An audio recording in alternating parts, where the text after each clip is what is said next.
the leadership is our lid. If our lid is a 6, let's say on a scale 1 to 10, your team will never perform above a 5. And you can hire, you can fire, you can retrain, you can rebuild, but you won't rise past your own capacity to lead.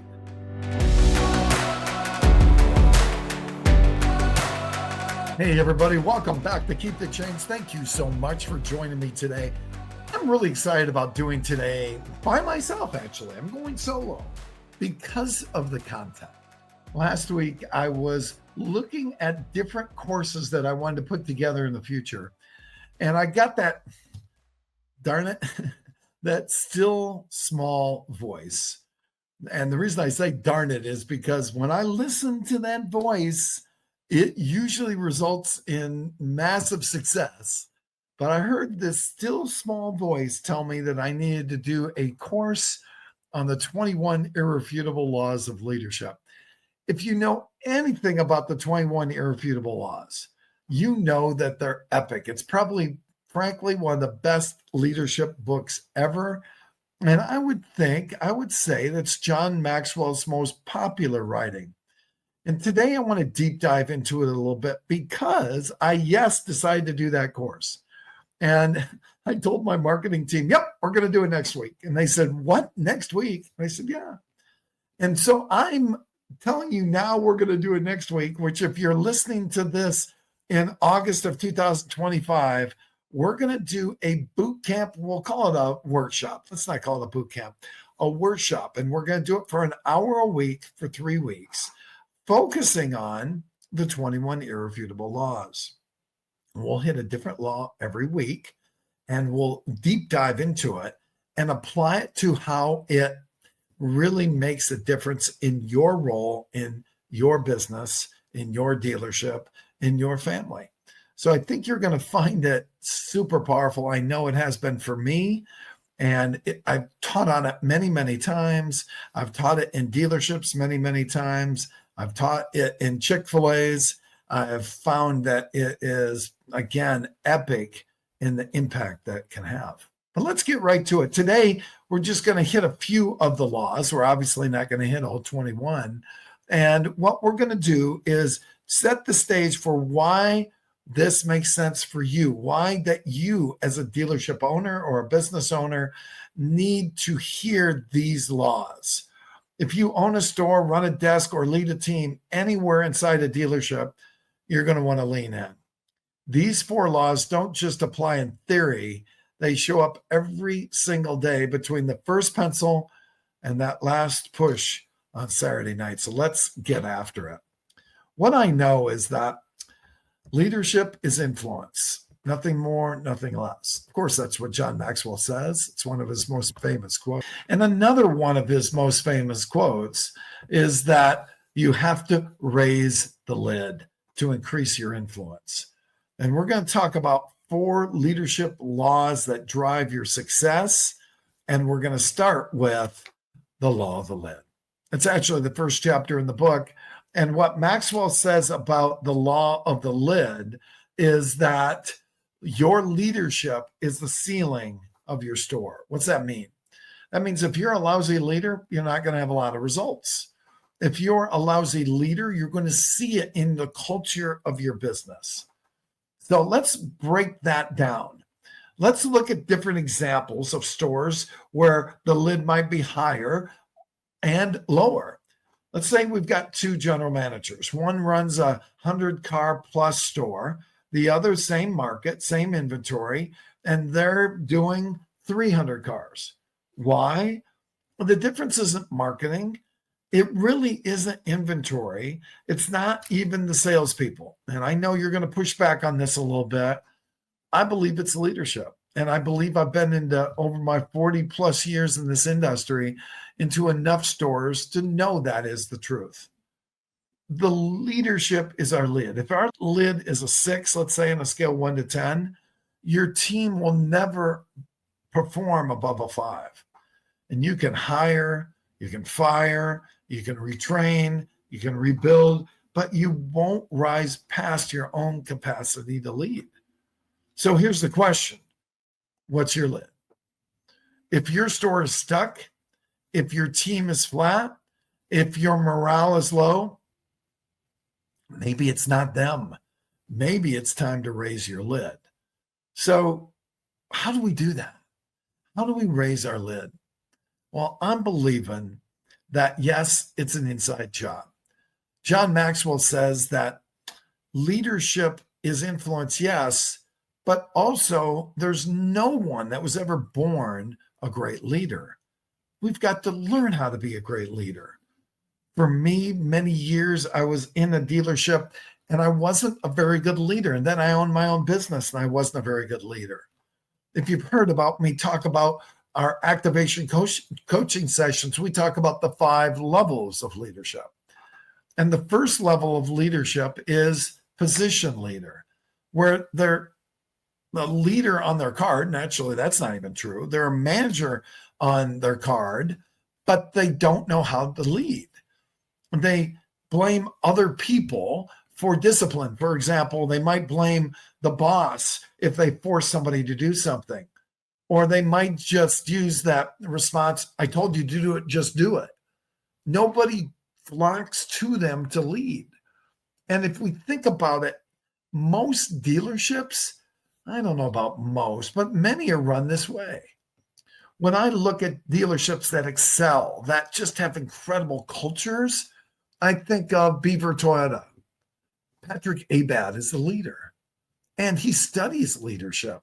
He's humble. He's a person of character. He's a person that leads to lead others to success.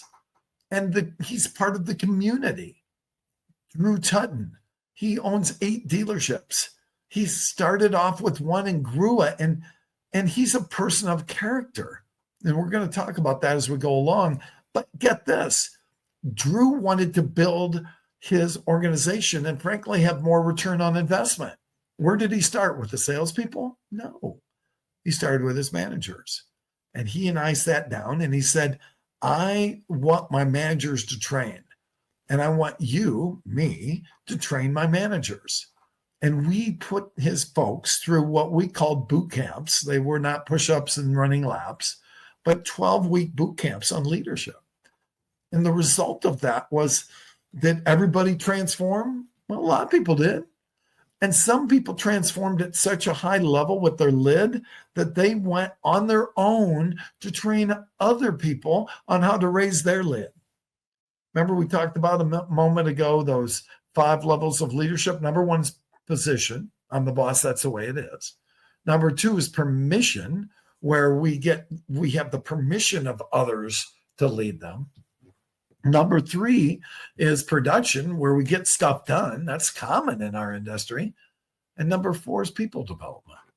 And unfortunately, people development is not common in our industry. But where does people development come from? How do we get people to be people developers of other people? We raise their lid. We teach them how to be great leaders. We teach them how to manage their priorities, how to have a good attitude, how to teach, how to coach, how to listen, how to ask. That's how they raise their lid. And raising the lid raises the team's potential.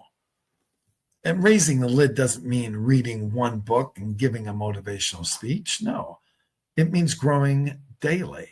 It means self-assessing constantly. It means being willing to get coached even when you're the one writing the checks. One of the things that I've been doing for businesses recently is I've been doing what's called stakeholders assessments. These are assessments that are sent out to all the employees, and they give an assessment of the leader.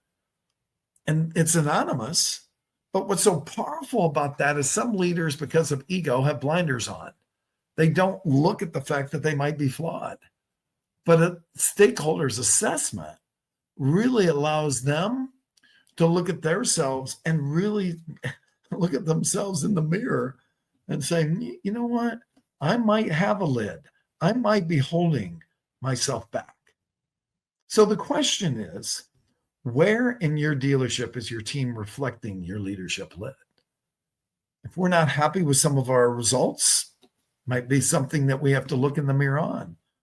Is it how they show up in the morning for their meeting at 8:30?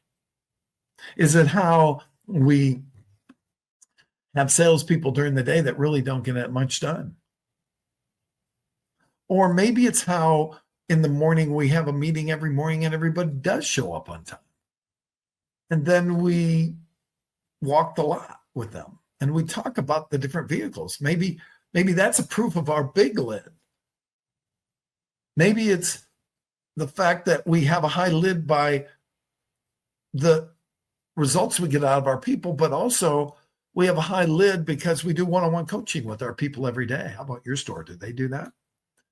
Maybe it's at the end of every day, a high lid leader does a checkout with their people and really talks about what they did right and what they learned and what they have to change and sets the stage for tomorrow. Does your organization do that, or could that be a lid?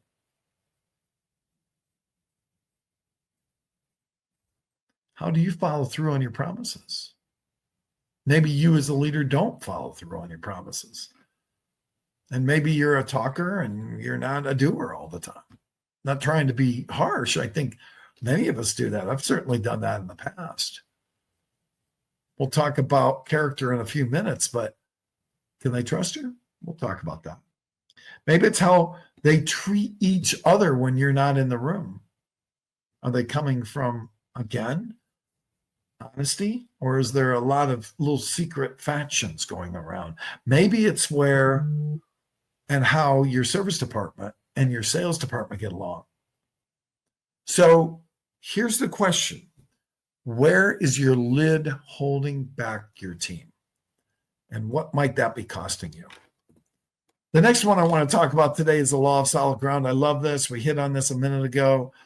And what this says, Maxwell says, trust is the foundation of leadership. And in the car business, trust is currency. We lose it and we're broke. See, people follow character more than they follow skill, especially in the year 2025.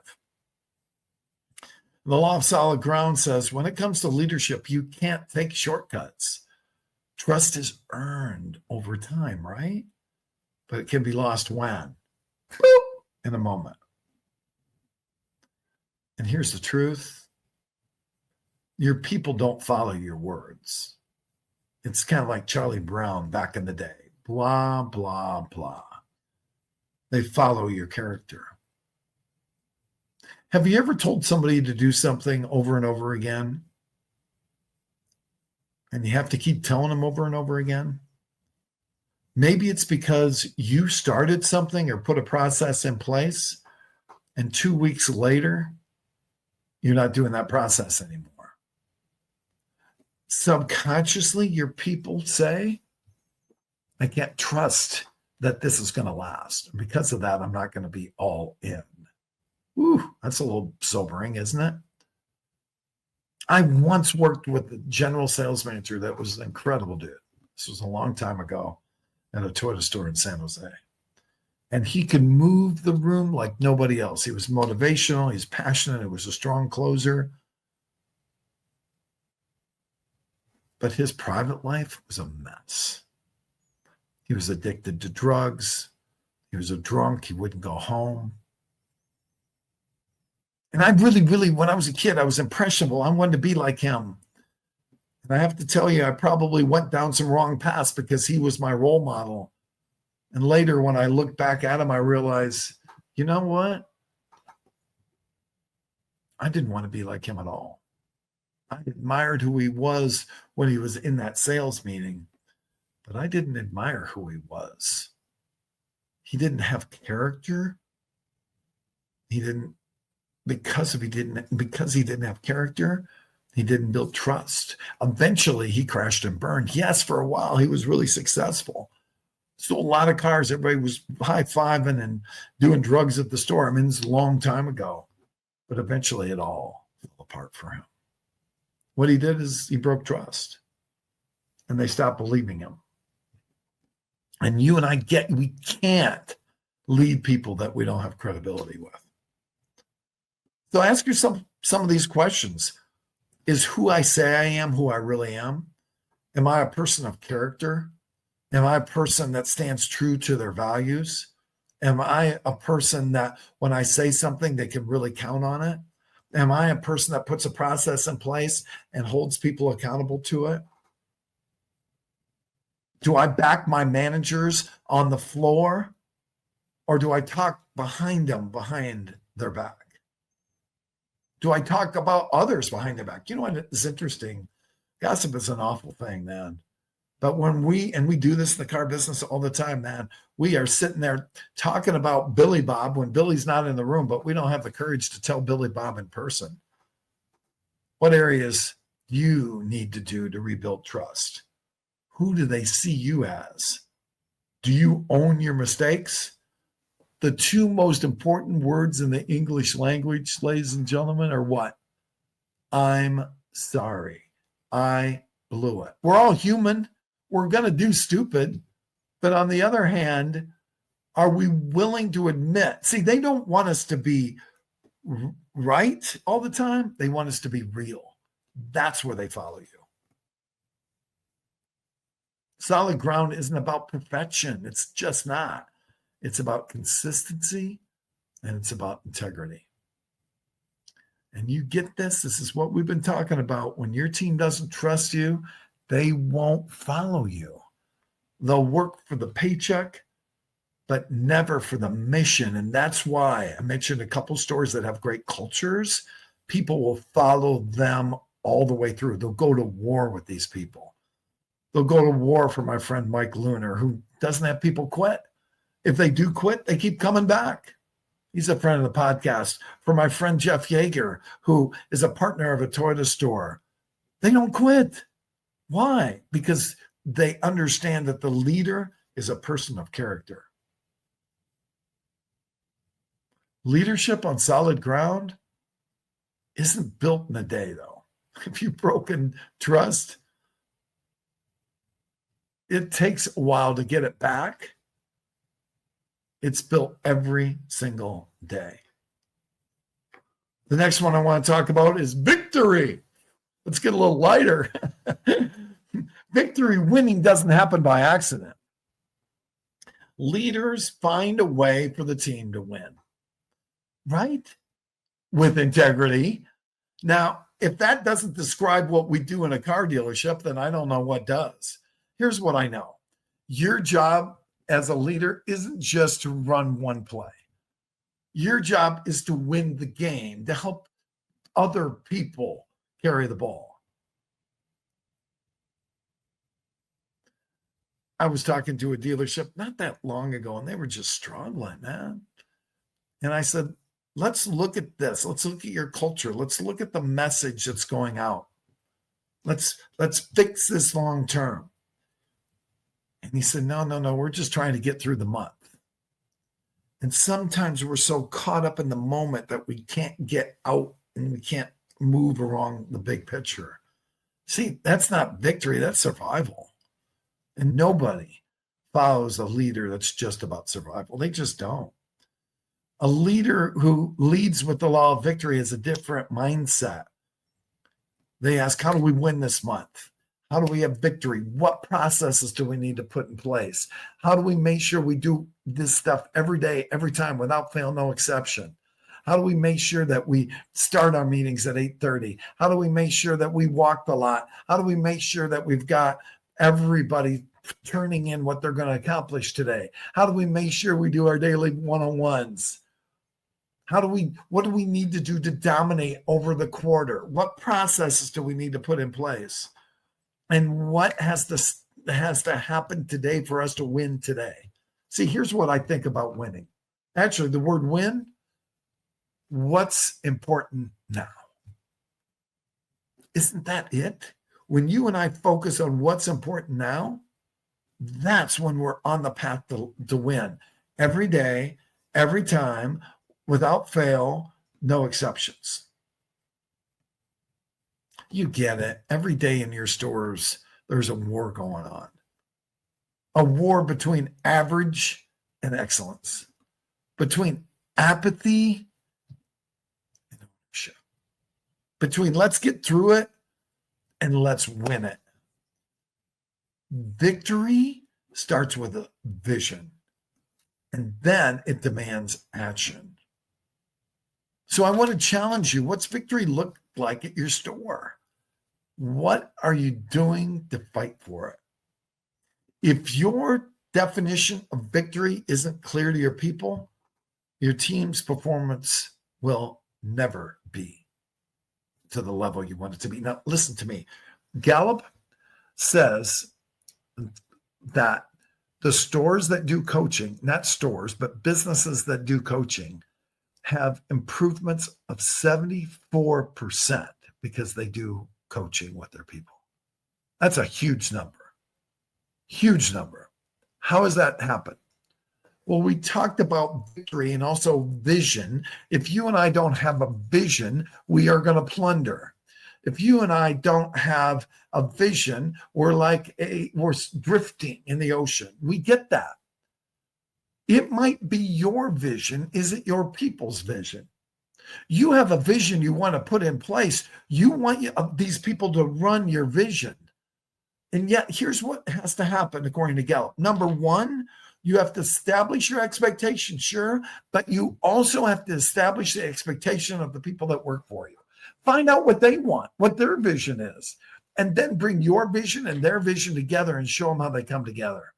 You do that, and then you constantly coach in specific one-on-ones during the day, during the week, and you hold them accountable.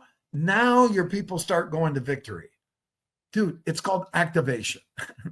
I've got a whole class, 49 different videos on how to be a great activator and a great coach. You want to get victory? Coach, don't train. Trainers train dogs. Coach your people at a whole different level. If you're interested in knowing about my coaching course, Bart at bartnollenberger.com, or call me at 480-327-8751. It's an incredible course that allows you to coach yourself and also coach your people. And that will allow you to have victory. The next one I want to talk about is priorities. Woo! Chapter 2 of the book, Develop the Leader Within You 2.0, is all about priorities. What are your priorities? See, busyness is not a leadership thing, right? I was talking to a GM recently, and I said, let me see your phone. And he had 3 or 4 things in his phone that were his big rocks that he had to get done today. Guess what they were? One-on-ones with his used car manager was at 11. A one-on-one with his general sales manager was at 2. A one-on-one with his parts manager was at 3. And a one-on-one with his service manager was at 5. A one-on-one with his service manager was at 5. Point was, his one-on-ones were his most important thing, his most important priority. And what he understands about that is priorities. Again, it's not about busyness. The law of priority says that leaders understand that activity is not necessarily accomplishment. Just because he had a lot of margin in his calendar didn't mean he wasn't busy. His most important thing was to coach the people that are coaching the people. We love to be busy in the car business. We think that's a badge of courage, running around looking intense, staying late. But let me ask you something. Are you just producing or are you moving?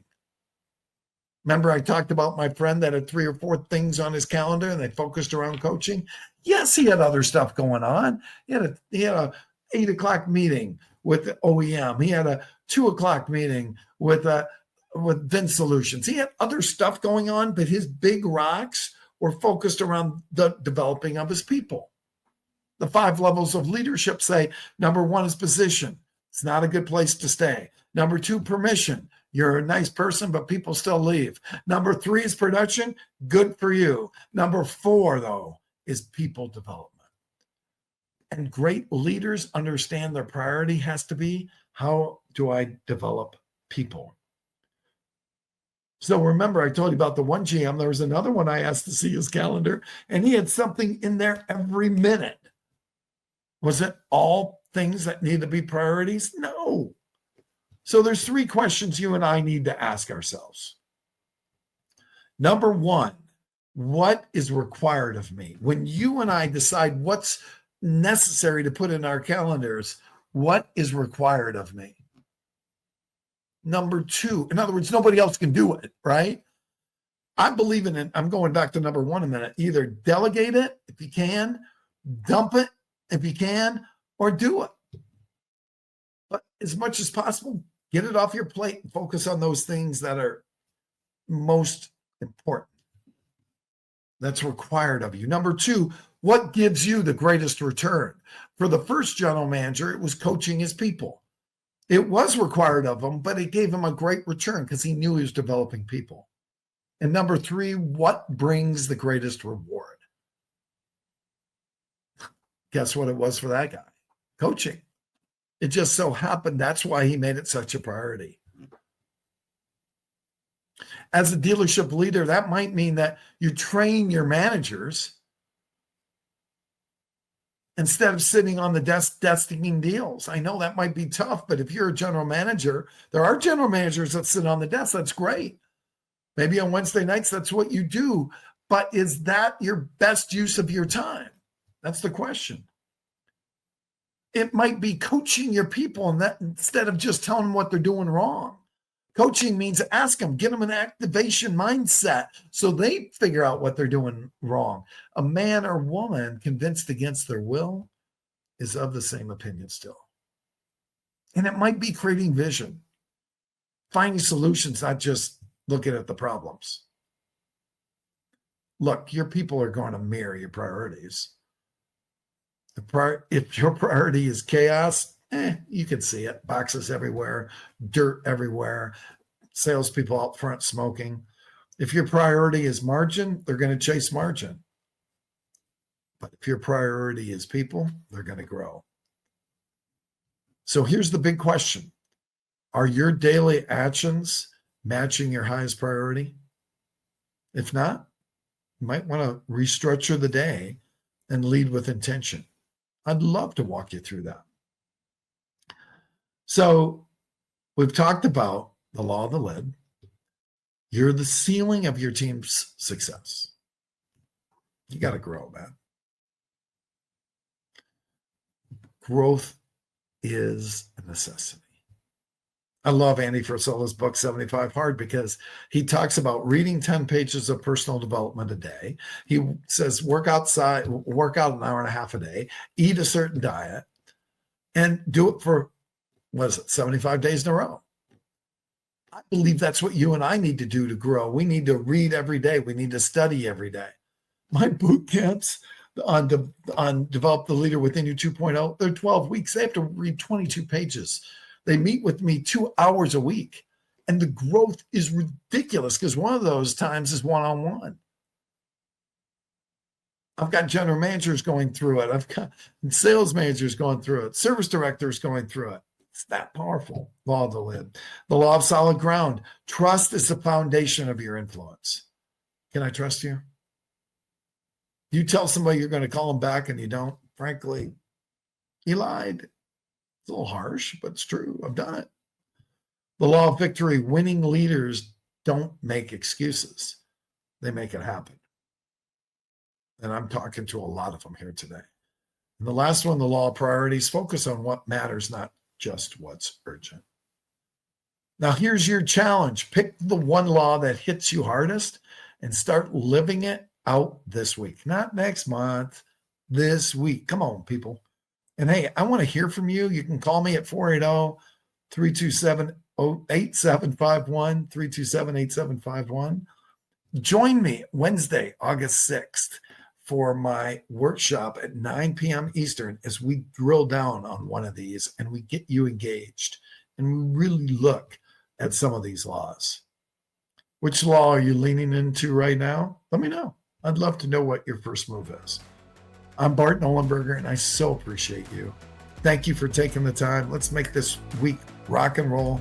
We'll see you on that boot camp, and we'll see you next time on Keep the Change, that boot camp / workshop. It's not a boot camp. It's a workshop. We'll see y'all soon. Take care.